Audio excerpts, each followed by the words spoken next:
आज हम कक्षा 10 में त्रिकोणमिति के कुछ अनुप्रयोग चैप्टर 9 और एक्सरसाइज 9.1 का प्रश्न नंबर 4 पढ़ेंगे। ठीक है ना। प्रश्न क्या कहता है, देखिए।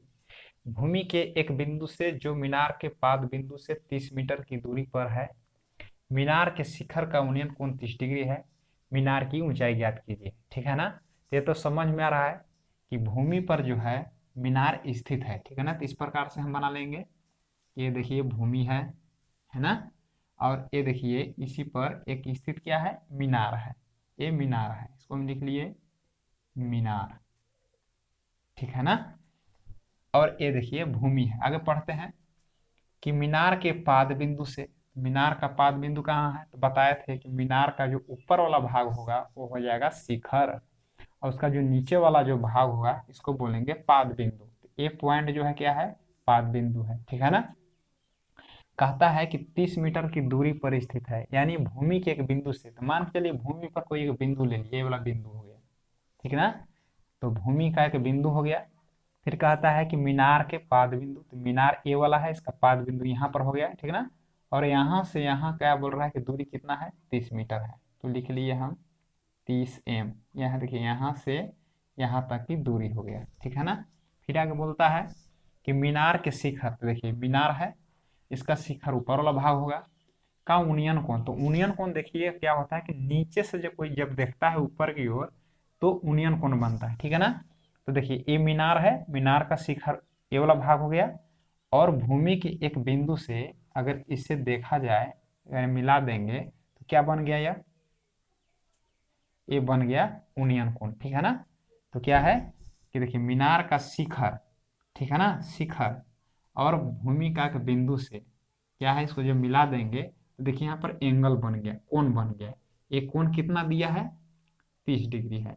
और उन्नयन कोण जब भी आपको बोलेगा तो नीचे ही बनाना है। ठीक है ना। अवनमन कोण ऊपर बनता है।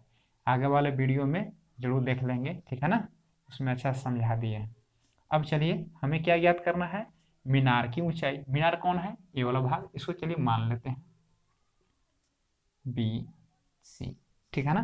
तो ये आपको अगर सीधा मीनार है तो ये 90 डिग्री का कोण बन जाएगा। हो गया ना समकोण त्रिभुज। तो 90 डिग्री के सामने वाला भुजा एच होता है, जिसको हिंदी में कर्ण बोलेंगे, अंग्रेजी में इसको हाइपोटेनस बोलते हैं। एच द्वारा हम दिखा रहे हैं। ठीक है ना। मतलब एक कर्ण हो गया, 90 डिग्री के सामने वाला भुजा कर्ण, या हाइपोटेनस बोलिए या एच बोलिए। ठीक है, एक ही चीज है।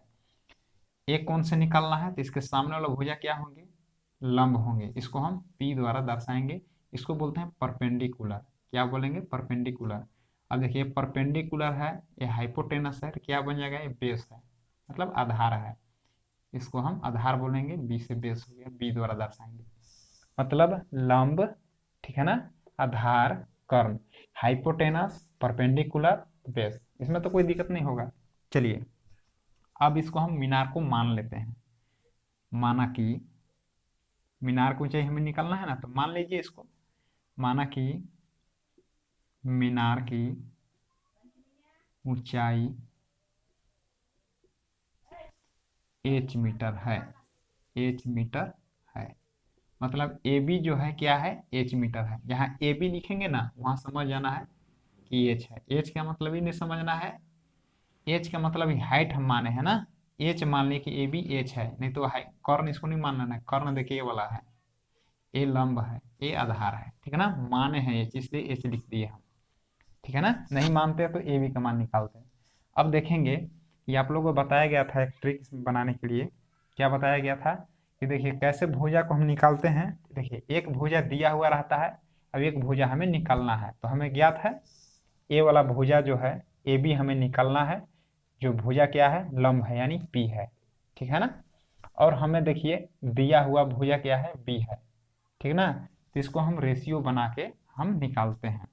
ठीक है ना। तो देखिए जिसको निकालना है उसको हम ऊपर रख दिए, और जो दिया हुआ है उसको हम नीचे रख दिए। ठीक ना।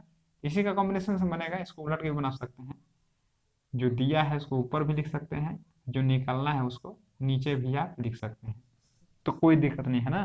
तो जिससे आपको सुविधा बने उसी से बना लीजिए। ठीक है। तो चलिए लिखेंगे समकोण त्रिभुज ABC में, ठीक है ना, ABC लिख लिए। अब देखिए, अब जो निकालना है P ऊपर रख दिए और जो दिया हुआ है वो नीचे रख दिए। मतलब एक दिया हुआ रहता है, अब एक निकालना रहता है, वही दोनों भुजा को रेशियो बनाते हैं, अनुपात बना के हम निकालते हैं, ठीक ना। अब देखिए P बटा जो B बन जाएगा, यानी लंब बटा जो आधार होगा, ये सूत्र बन जाता है किसका, देखिए tan का बन जाता है ना। तो लिखेंगे हम tan कितना डिग्री कोण बनता है, तो 30 लिख लेंगे, 30 का। अब देखिए tan बराबर P बटा B, P क्या है AB, वही वाला P है AB, अब B क्या है BC, हो गया ना। अब क्या करेंगे, इसका मान होता है 33 का मान याद रखना होगा, 1/√3 होता है। AB देखिए मान लिए हम H, तो H लिखेंगे बटा BC क्या है 30, तो हम 30 लिखेंगे। इसको तिरछा तिरछी गुना कर लेंगे इस प्रकार से, ठीक है ना। तो H गुना √3 ऐसे कर लेंगे, 30 गुना 1 तो 30 हो गया। इस प्रकार से H बराबर 30 गुना में है √3, ये आ गया भाग में। इसको हम क्या कर लेंगे, परिमेयकरण कर लेंगे इस प्रकार से। तो कितना आ जाएगा 30 √3, अब √3 गुना कीजिए तो कितना हो जाएगा √9 हो जाएगा।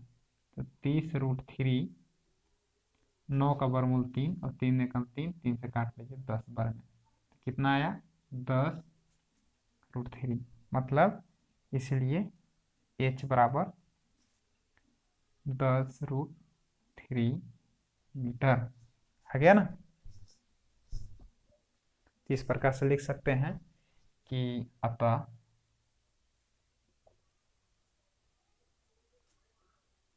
मीनार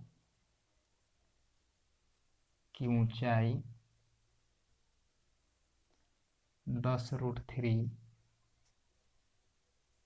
मीटर है। तो आशा करते हैं कि प्रश्न आपको अच्छी तरह से समझ में आया होगा। फिर से अगले वीडियो में मिलेंगे, धन्यवाद।